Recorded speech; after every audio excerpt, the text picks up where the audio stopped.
Hey everybody, welcome to another chat, another interview in a sense. Really excited about this one, as I am with all of them, of course. But this is one where I'm talking to somebody who has been, really, really important and big influence on me, particularly over the last couple of years. Well, I should say last few years. It's been longer than that, but in terms of my photography and my art and my craft in many ways. Alex has been unbelievable and really useful to me, and I believe that he can be and is useful to a lot of other people, but is extremely generous and somebody who I think is a great person to develop ideas with and develop discussions with, and in terms of talking about photography is unbelievably helpful and fantastic kind of educator and creative mind. So I implore you to go and check out his studio, which is a printing studio. Alex is, amongst being a photographer, a master printer with his space called FLOW Photographic. He also runs the FLOW Photographic Gallery, which specializes in British documentary photography. He's always got sort of incredible projects and things going on. So we'll leave a link with his Instagram and his Facebook and website details along with this. I really hope you enjoy. It's one that is a really kind of exciting interview, and I think that also we're extremely lucky to have Alex's work in the magazine. So he's also a featured artist, obviously. But yes, without further ado, let me introduce to you Alex Schneideman. Cool. So welcome, Al. Thanks for doing this, because it's. Well, I'm very busy. Yeah. Yeah. You know. But no, it's great, and as I said in the little intro, it's so great to have your work included as well. Well, I'm thrilled that it is included. Yeah. Life, And it completely fits with sort of everything, the mag. Well, I'm hoping that it in a way, I suppose everybody hopes for this, but when you do a body of work, that rather than diminish, it increases in stature over time, or relevance, or over time, for whatever reason. Well, there's actually, that's one of the questions I have written down is I guess it's one of those things that when you start on a project, obviously you've got no idea where it's going to go, but that, what did you sort of think of the sort of, the process? Obviously Want More was originally its own book. Want More was never, first of all, it started out as something that I was calling We. Yeah. It was after the book of the same name by Yevgeny, I have to Google it, Yevgeny Yevchakin, which I've got to get the name. Yeah, sure. Which was written in the 30s, and it was a precursor to the book 1984. Oh, right. Which it's a book about people who live a very, very sort of organized life in a dome, in a sort of crystal dome, and they get to they work. Everything, every aspect of their life is controlled. Yeah. And I think that was what the idea started out as being. We as in, and that's the name of the book. And to begin with, I was just photographing people in the West End and WE and stuff like that. And then I was talking to, and so the idea of us all being sort of unwitting the drones of not just the state but corporations, and that it wasn't some big conspiracy, but it was just the way that the world is organizing itself. Yeah. Along the lines of I mean, what is now called late capitalism does look a lot like a sort of a hegemonic sort of drive, or a state of where large institutions without and which are bigger, some of them are bigger than nations, and are supranational, going all over the world, and now beginning to control so many aspects of our life, and that they're homogenizing things too. So if you go to America or China or or Australia or wherever, you'll see the same brands, the same items will be for sale, and it's just looked more and more like we were sort of in drones in a matrix. I don't want to go down that route particularly, but that's how it was looking. And then that idea morphed into more, rather than doing a general view of lots of people, which I have a problem with because I think it lacks commitment. I have a problem with just taking general pictures of people and then attaching a meaning to it. Almost in retrospect, I'd rather take lots of pictures. I'd rather pin my colors to the mast and say, this is what this book is about. And so the book, then the idea morphed into something, into one aspect of this, cultural, economic hegemony, or homogenization, and that was what became Want More, and it became about shopping. As one very, very easy to photograph aspect of this sort of basic idea, and of course it came, and like many ideas, it came very simply from just from curiosity in a way as well. I was actually going to ask you, within that sort of curiosity, and that, I think that comes at all sort of stages of a project. But do you sort of think that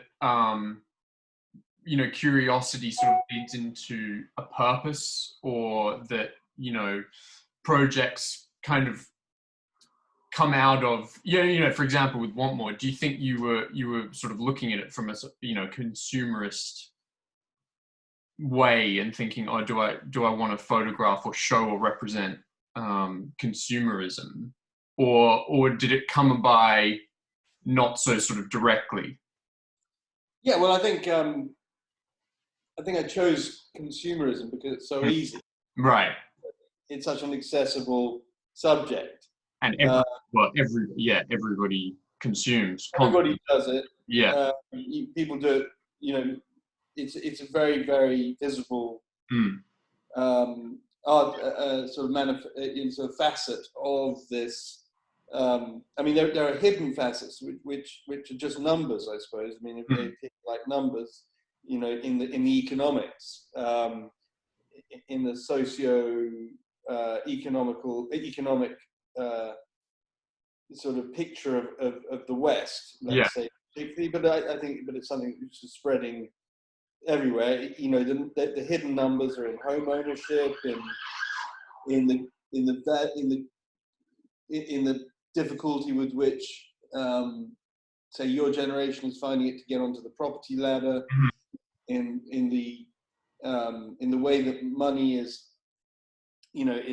shared and passed between nation states, and the way that corporations, what responsibility corporations have for, what does Apple do with all its money? I mean, these companies are so powerful, but I'm not an activist. I'm not interested in that. I have full respect for anybody who's an activist. Like Gideon Mendor or whatever.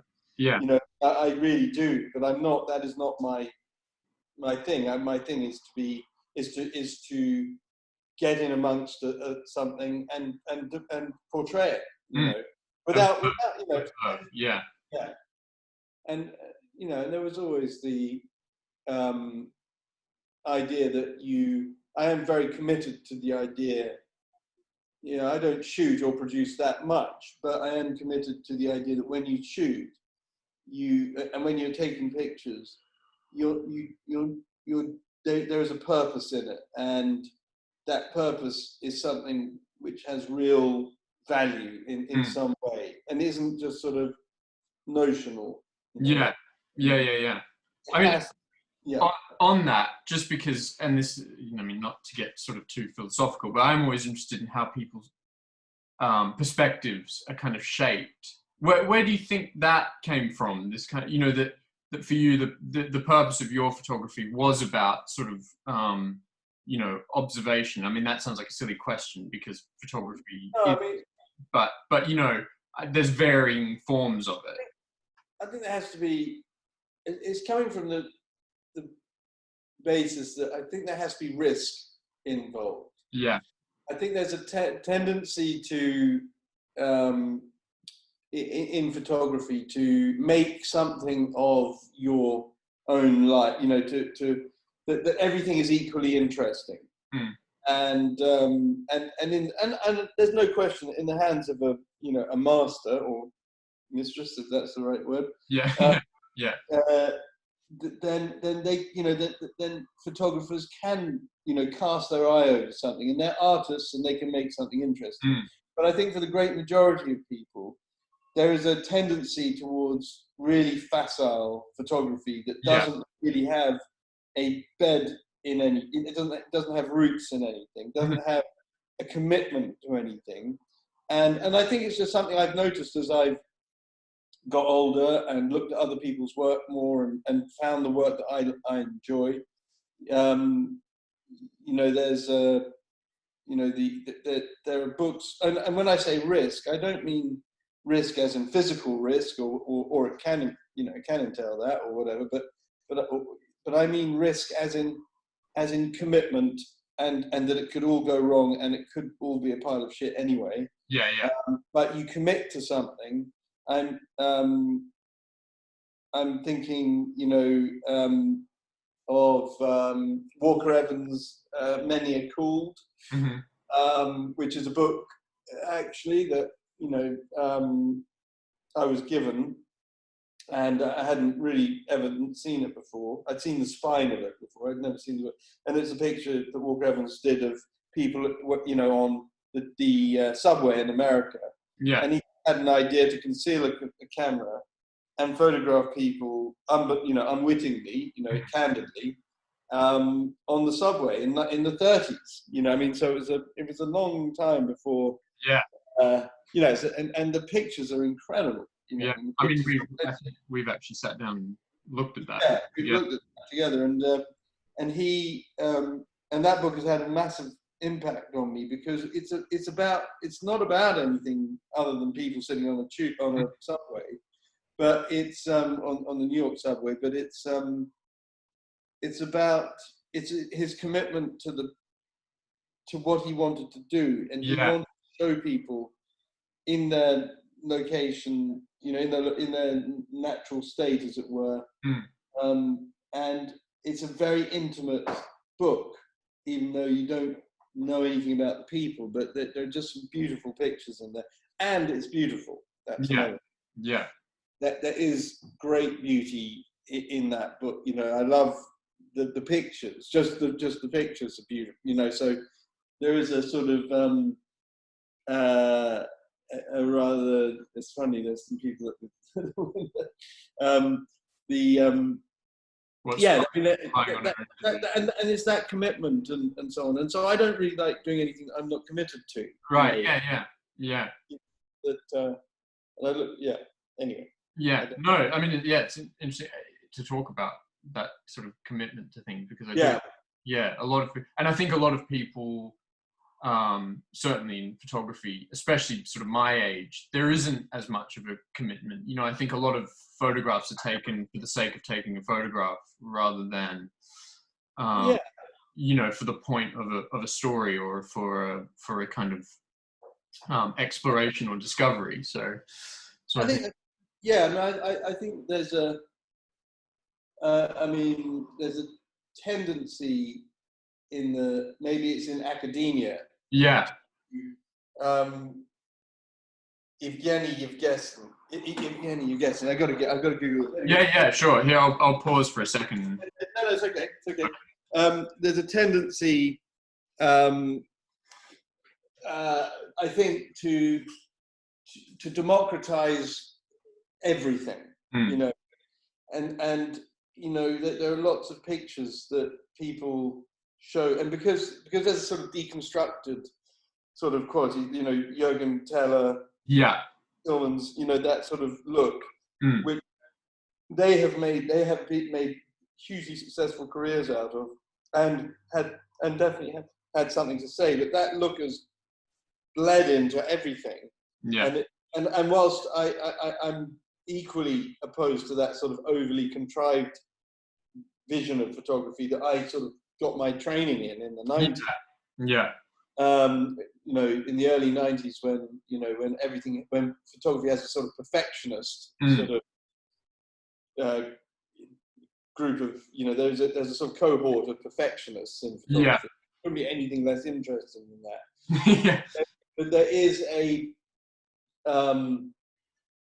is a tendency to go all the other way, which means that you can reject any kind of technical ability. You know, you don't have to, you can say, well, if you don't like my pictures, you can fuck off, because you just don't get them. Yeah. You don't understand them. Well, I would say there's very few people out there, and I think if you can't understand a picture, it's shit anyway. Well, I think and I think that's an interesting point as well, because I think that it sort of goes against the whole point of creating something, is that you want people to connect with it in some way. And so just dismissing other people's sort of, you know, reactions or relationships to things, of your own work, is a completely ridiculous thing, because it somewhat goes against, you know, what your intentions are. So, you know, I mean, unless your only intention is to make art for yourself and only for yourself. I think that's perfectly reasonable, and in fact, I think many of the best artists do that. You know, absolutely. But that's okay. I mean, there's a difference. But bearing a concept in your work, you know, or rather, there has to be a balance in work, because you have to engage other people. You can't just put something up. You know, you just can't shit in your hand, throw it against the wall, and tell somebody that that's a horrible analogy. But you know, that it's just not good enough to make something and just expect other people to bring everything to it. And I know that that is part of the beauty of art, is what do you bring into it? But it doesn't matter whether it's a play, a drawing, a poem. The same principle applies. You have to give the viewer a perch, you know, something to bring them into your vision, and you have to give them something. There has to be an act of generosity. I agree. Yeah. Right. We were written by Evgeny Zamyatin, by the way. Zamyatin, right. Zamyatin. I was actually going to ask you before, you know, in terms of that and we, you know, Zamyatin's we, do you think, I mean, how much do you look at other people's work for reference? I was talking about it with somebody the other day. Well, I don't think I look at it for reference. I look at it for inspiration. I mean, or inspiration. Yeah, sure. I mean, I don't find people's. I mean, I was looking at Exile by Kudelka the other night. Yeah. And I've had that book for quite a while, and I think that is now one of my favorite books, because it's the perfect blend of a concept and form. And so his pictures are fantastic. His execution is fantastic. You know, they're just they're brilliantly composed, brilliantly authored pictures. and then the context that they're placed in, which is his exile. You know, he's an exiled photographer from Czechoslovakia and so on. So he's photographing everywhere but Czechoslovakia. You know, I mean, he's photographing around, all over the place. Yeah. But it, as a concept to hang the pictures on, it works brilliantly well because it's so personal, and it's not overly intellectual or anything like that. It describes a state of being, a stateless state of being. Yeah. Right, in his case, and I think that's a really very intelligent, very sensitive, and very beautiful, combination, if you like, ingredients that make a really beautiful work of art. And that's where photography is both documenting and both documents and is art, and where that meets, which I find that interesting. And I suppose that's sort of the that's its kind of uniqueness. What makes it unique comparatively to things like even cinema. I mean, documentary films obviously have that element to it, but yeah, absolutely. It's very different. It is very different. Everything that is ever done can be everything which is put out for consumption can be less, more or less, and it's just a question of how much is put. I mean, I'm constantly, you can see what a documentary is meant to be, just a vivid and gripping attempt to convey fact. But if it's done in the right way, then it becomes, what's he called, Adam, the guy did Bitter Lake, and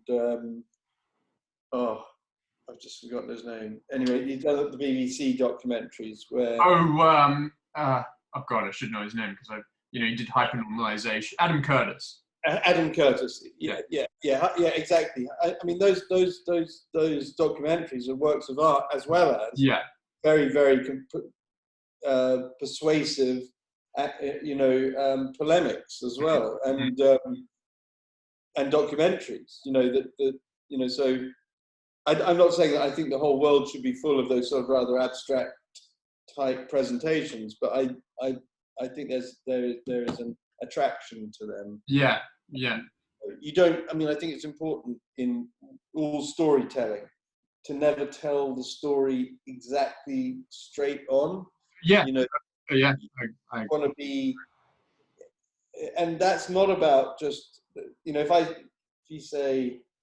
If you don't give somebody an opportunity to live in the idea, the image themselves, then just by presenting them with an amazingly composed shot.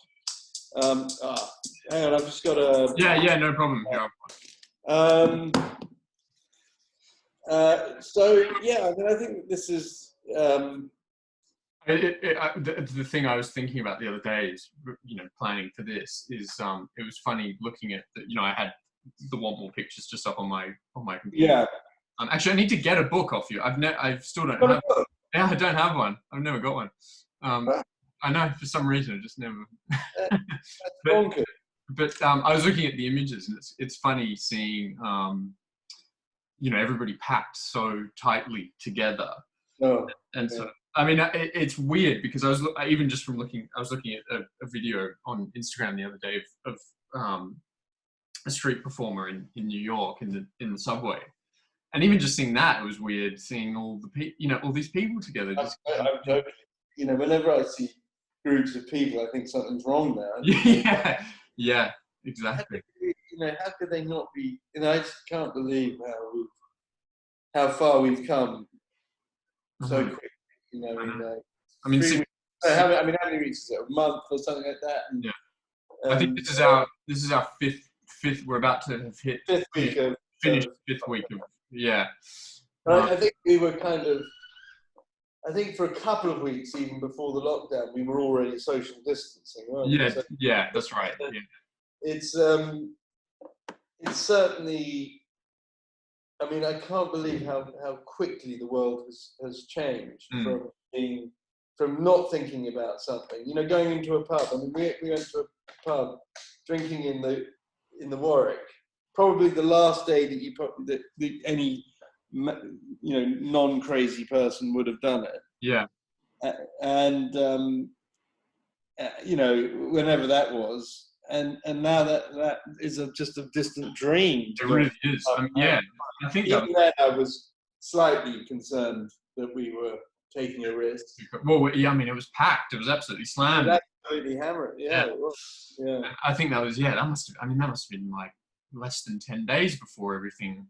Yeah, I mean, I think actually that was the last time I actually might have seen you, like physically seen you. Maybe one time after that, but yeah, I'm pretty sure that was one of the last times I actually saw you. Yeah, I know, it's bizarre.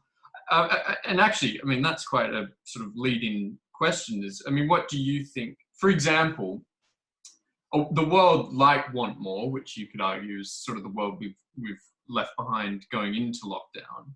Yeah. You know, I mean, we live in obviously very sort of capitalist culture, and it is all consuming. Do you think that'll change? Do you think that this is all?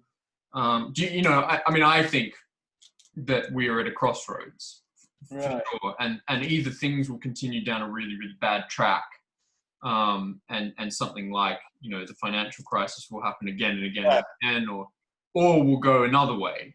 What do you think?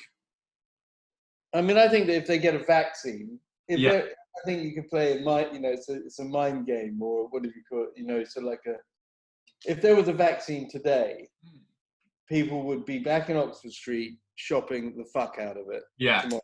Yeah. Okay, and that is the fact. I mean, that we haven't. This has not been going on long enough for us to have broken any habits. Yeah. Everything that we're being stopped from doing is stuff that we want to do. So I don't actually believe that anything has changed or would change if we go back. I don't feel on any conceptual level, on any sort of detectable level, that there's any change or desire to change anywhere except in the liberal media. You know, where we say. I would go so far as to say, I mean, for myself, that it's all very nice saying, well, we've had amazing weather, which has been incredible. The sky is so clear. I know. Yeah. The sky train going over the other night. And things like that. Yeah. And the air is clear and things like that. And there are benefits to that, but I think I don't see an argument that is gripping the nation to say that things are going to change. I think that there is an argument out there. I think there's a lot of people out there who aren't working at the moment, who are on 80% of their wages, who are pretty fucking happy. Yeah. You know, that they're staying at home.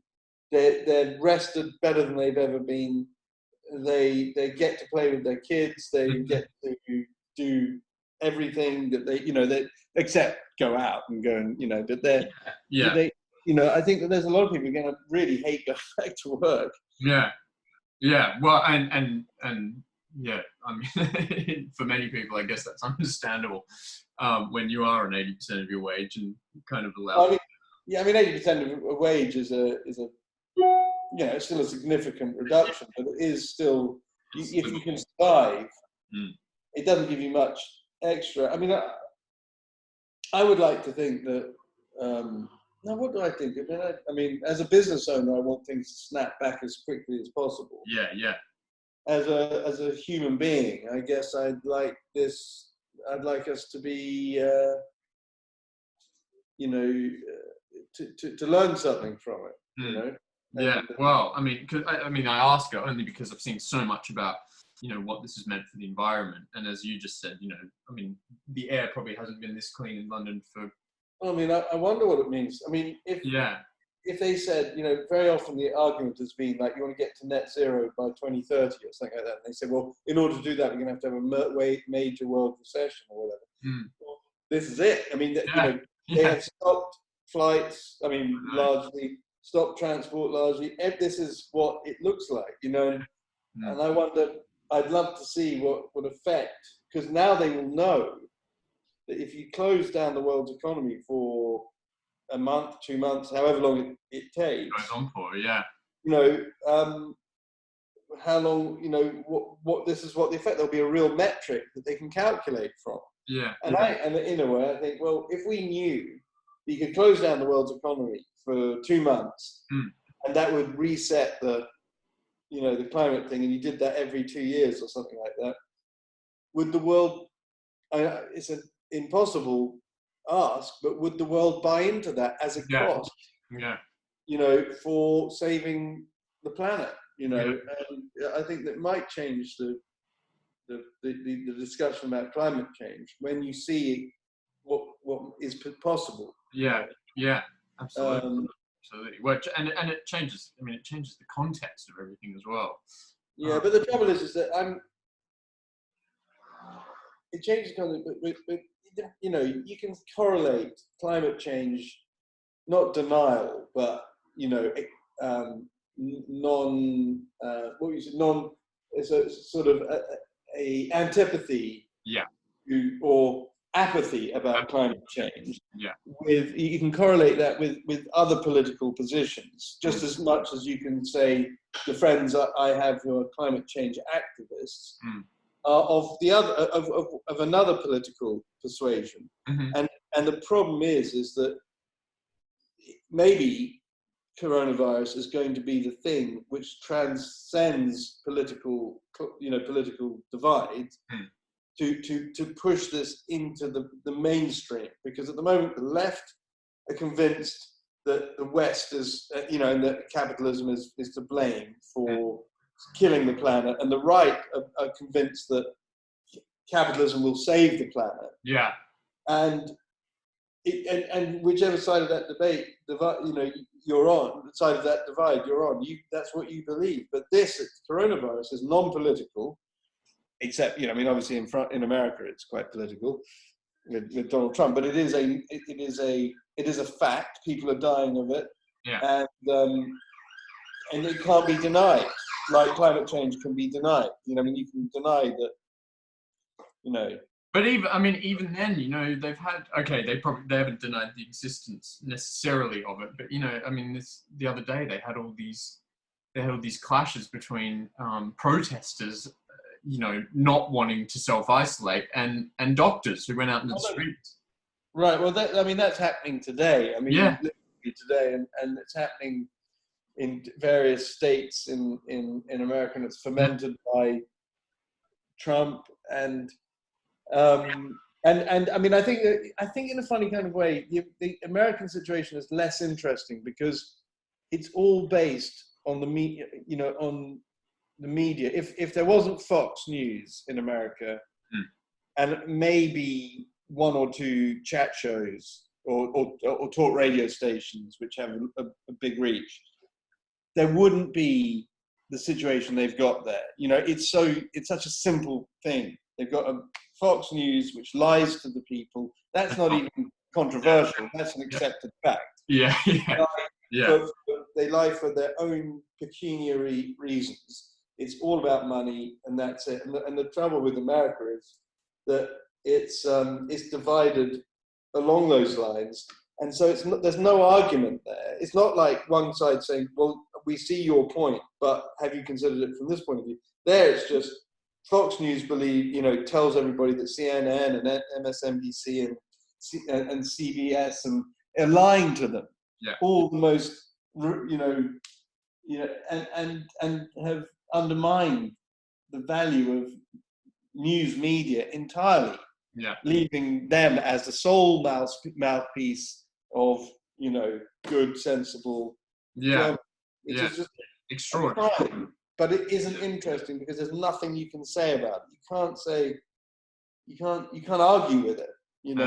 There's no argument there. It's just corrupt. well, quite, and that's it, totally. And any journalist who works for Fox is clearly a handmaiden of lying, and whether it's about coronavirus or climate change, they are part of the machine that is driving the earth into a bad place.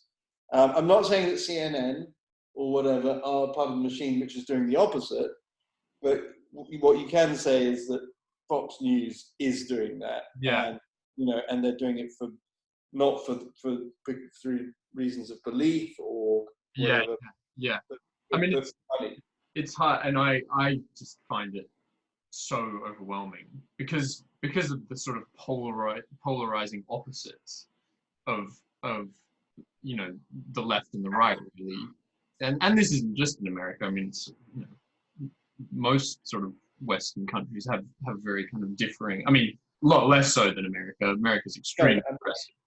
Here you can represent two sides of our media by looking at the Daily Mail, the Telegraph, the Express, and on the other side you've got the Guardian, the Mirror, apps, I mean, maybe that's, but those two, the positions of those two things, of those two factions are much closer.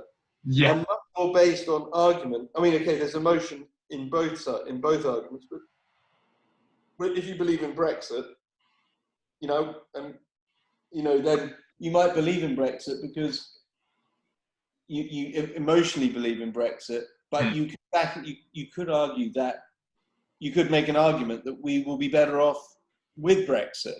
Okay? Right. I mean, but that argument, was based on lies during the campaign, and that's been established, and that's not a controversial fact now.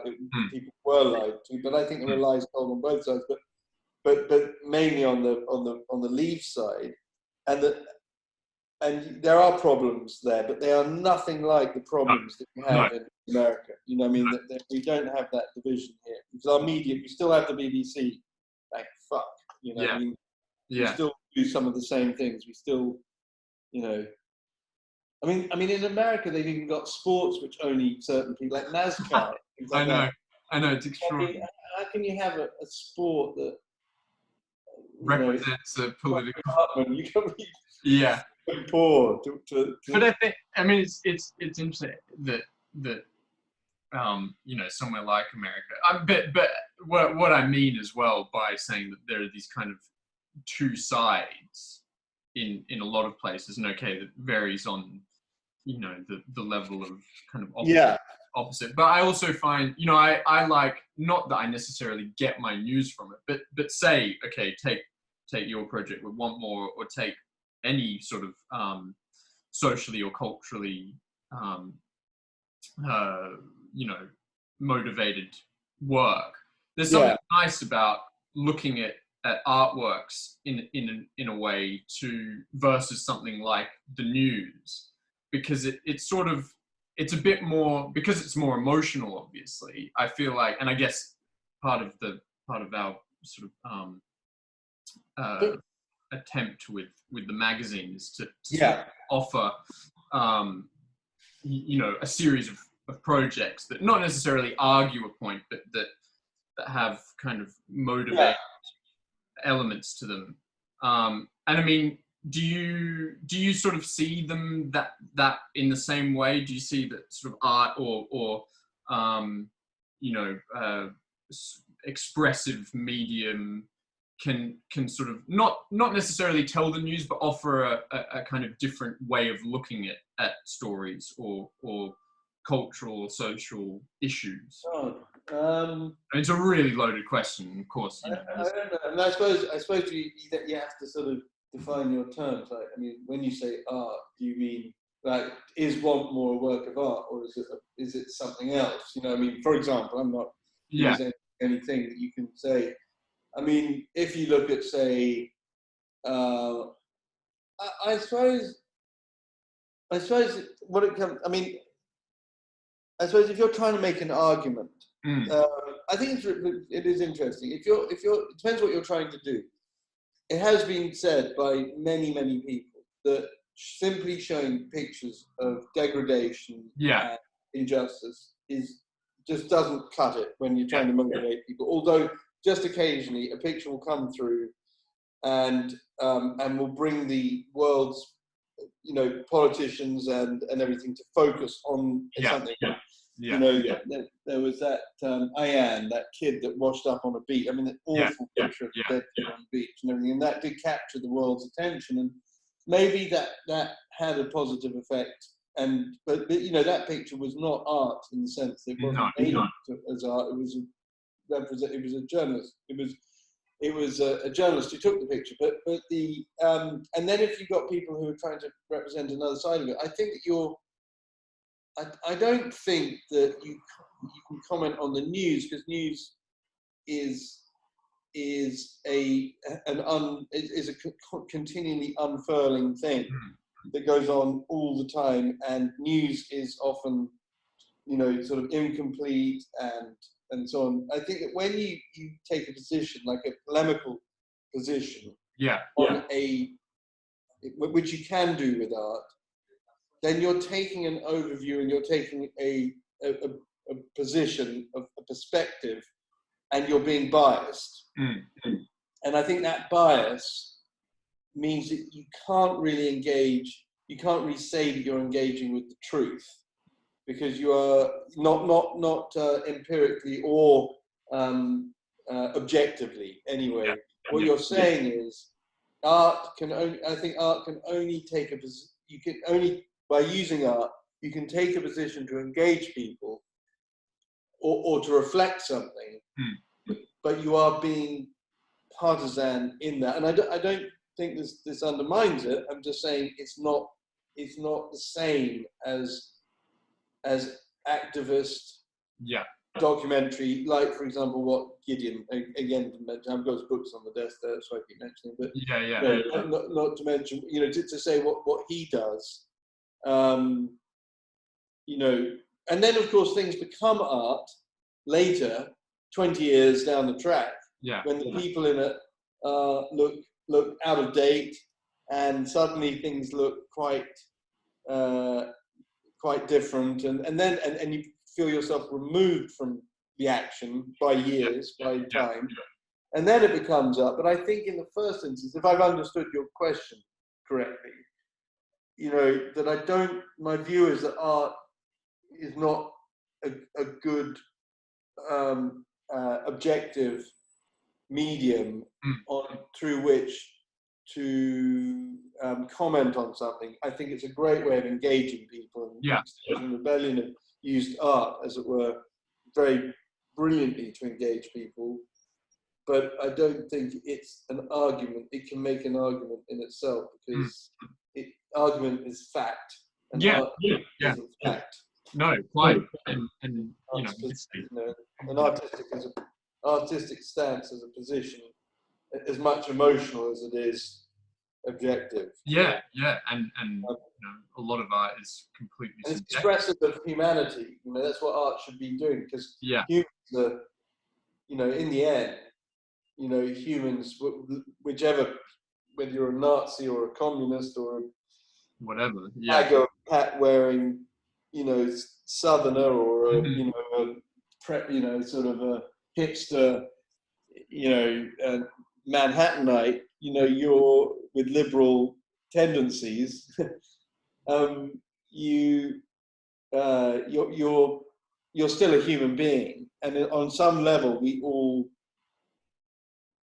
respond to things the same. You know, we've all been children, we've followed different paths from birth, but we still have a commonality. You know, why is it that those, like the Sistine Chapel, you know, Michelangelo, or, you know, or some of these great artists are so, hang on, I'm going to have to, I think somebody wants to have no problem, come back and say. No, I think I don't know, I just think anyway, yes. Right, I mean, I sort of, I think that's a really, really good answer, in that obviously it's such a loaded question, yeah. And something that, you know, I mean, whilst we're sort of all trying to push this idea with the magazine, it's also something we're still trying to sort of figure out in our heads as to what can you do. And I think that's probably the point. Well, you don't have to take yourself into a no. Well, exactly. You know, you can say art has a, you know, you can make a comment in any way you like about anything. I'm not. I mean, I don't know whether I'm a. You know, I mean, you know, and opinions change, and then somebody goes and does something which is just breathtaking. And you think, wow, that is fantastic. I mean, and you know, you look at, say, Banksy, for example, who does nothing but comment on, say, Palestine or whatever, you know, situations, and he takes a side, and also, I mean, I find as a person who sort of reads about things and thinks about things and enjoys sort of engaging with these concepts. Yeah. I find that there's equally there's an unthinkingness often about it, and a lack of nuance in many arguments, which particularly ones that artists adopt, because often the art gravitates to the left, and I would definitely describe myself as somebody of the left. Yeah.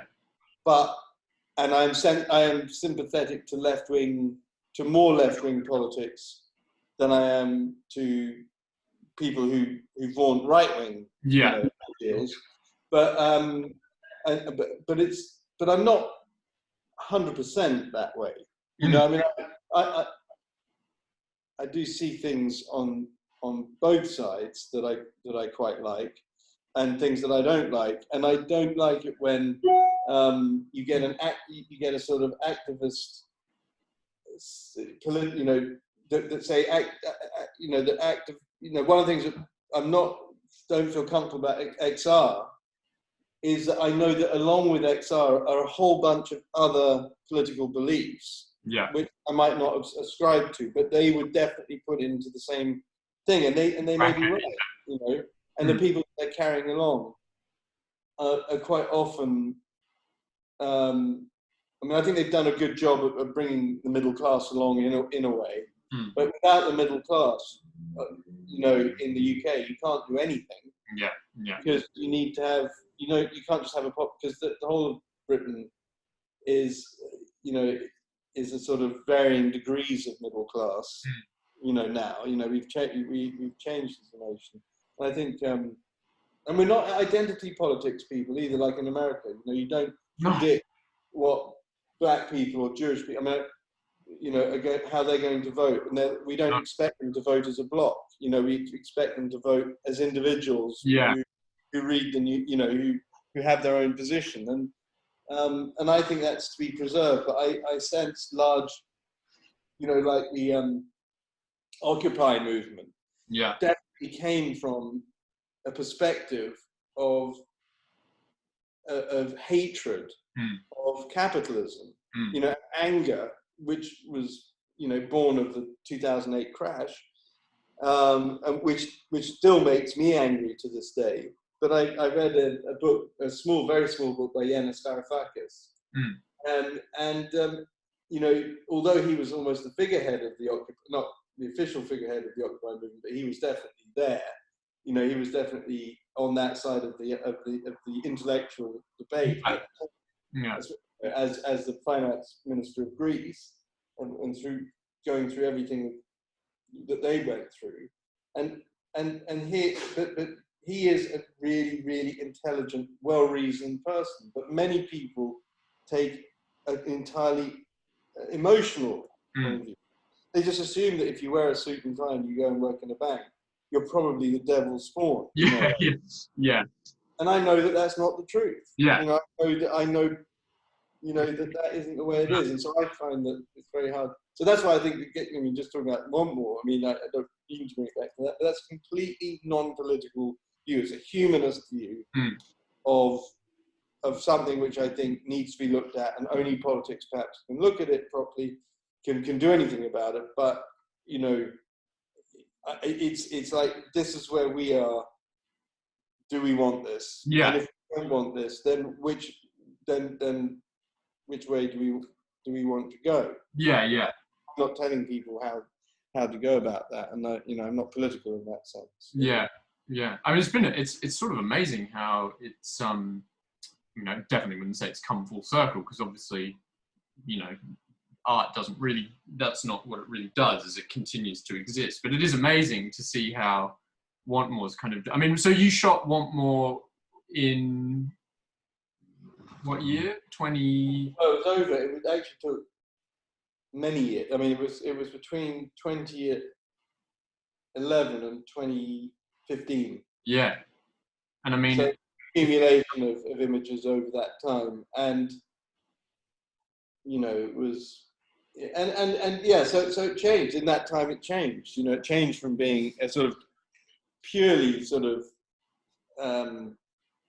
you know, it changed from being a thing about people, you know, just pure and simple, to being about people engaged in an activity. Yeah. And that becoming the point of it. And the name Want More, I didn't think it wasn't me who thought that up. That was Herman Lely, who was the designer of the book, saw one of the pictures had, well, the picture on the cover of the book. Yeah, the bus, with the bus. The bus passing with the word Want More on it, and he spotted it. I had never seen it. Right. You'd never seen Want More, like the words? I'd never noticed it, yeah. I'd noticed other things on buses and things like that. I just never, you know, in the pictures, I just hadn't noticed that one. Yeah, I mean, it's just such a sort of, it's perfect, really.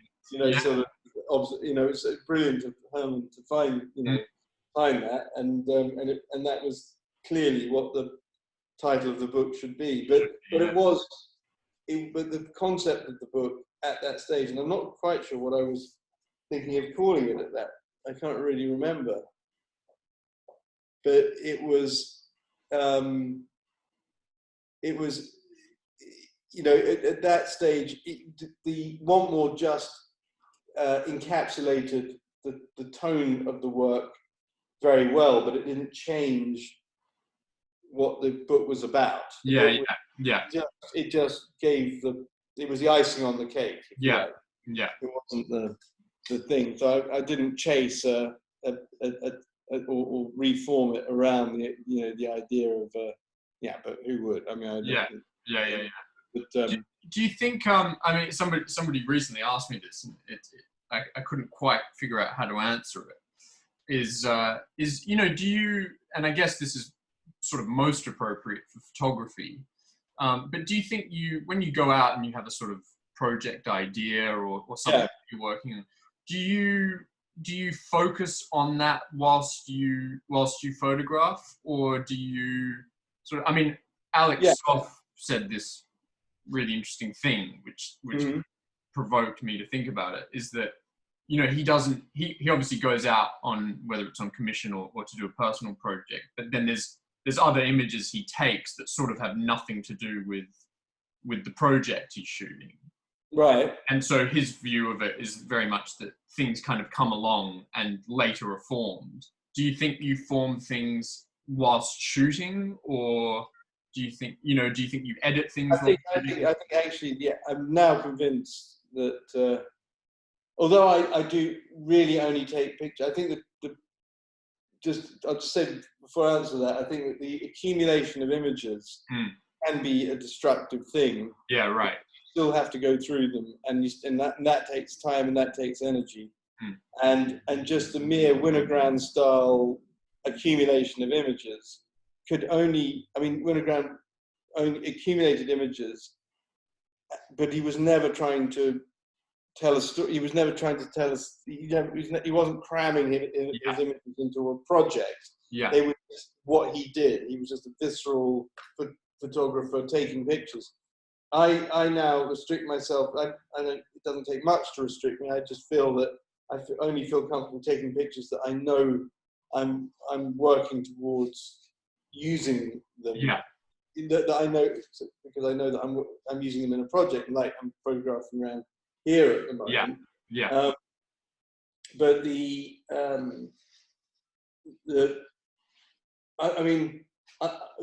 but having said that, I think that the photography falls into the act of photography falls into two separate actions, if you like, or functions, or or acts. Is that one is to shoot, and I think a lot of emphasis is placed on shooting, getting the right image, all of that. Well, I now feel that that's not quite so important. I think the act of being there, the act of taking pictures, the act of engaging in your subject matter is the only thing that matters. Yeah. The second and equally crucial act, but the act which isn't possible without the first act, is the process of selecting, editing, and then repurposing those pictures to tell the story that you intend to tell. Okay, so the idea being that you accumulate, and then you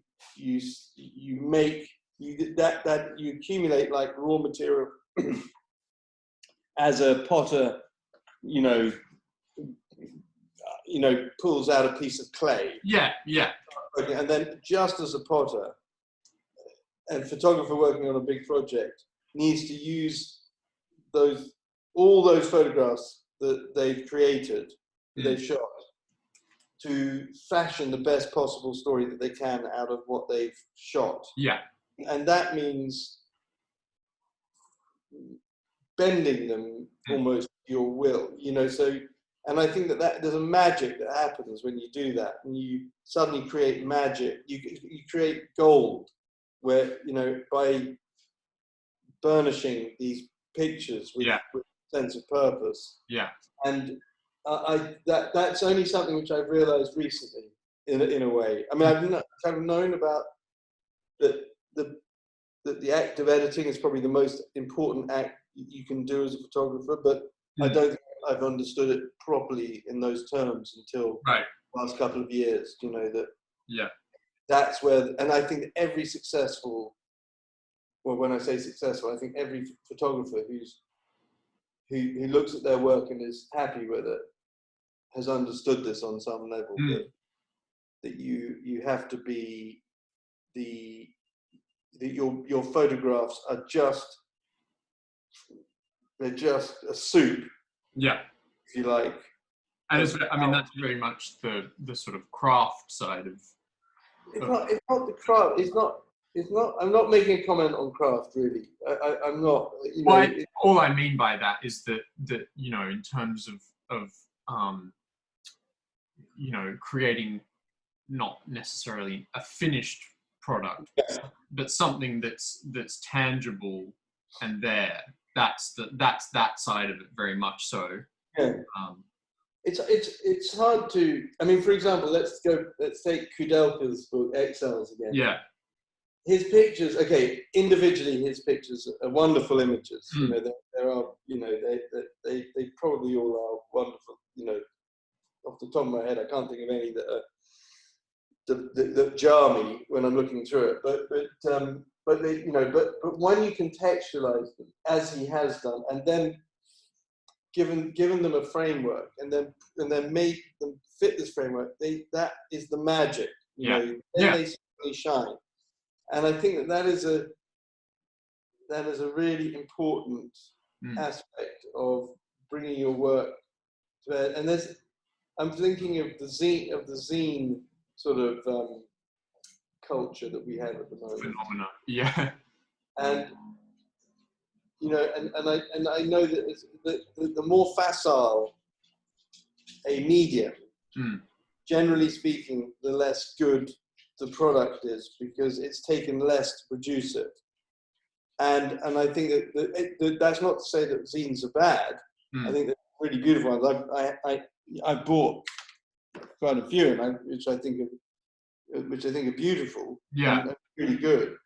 But I think there is also a tendency to showcase work and give it that glimmer of specialness, which comes from printing it and putting it in a sort of book-like form on paper, which doesn't employ the same rigor as you would get if you were, say, well, it just doesn't employ rigor in the same way. It looks good, but for me, that's thin gruel. You know, that's not good enough. You know, and I mean, that's just a personal position. I know that a lot of people are much more like, publish it.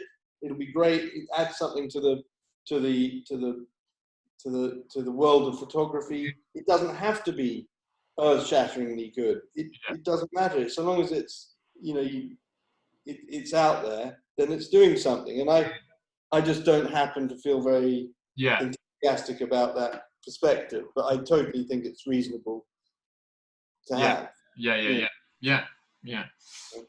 Well, look, I think in terms of an interview, that's sort of, I mean, all my questions are certainly answered and discussed. Well, So, I'm glad to hear it. yeah. Well, no, and I'm sure whoever is listening will feel. How are you publishing? What's next then? So I mean, basically, we are sort of putting together. I mean, I've done a few already, and then we'll probably do one live. And actually, I've spoken to Matt Finn, who you know. You did? Yeah. So hopefully, we'll do something with him in the coming weeks. And then we'll on at 10 o'clock on Saturday morning. Sorry, say again. He's doing I think he's doing a live thing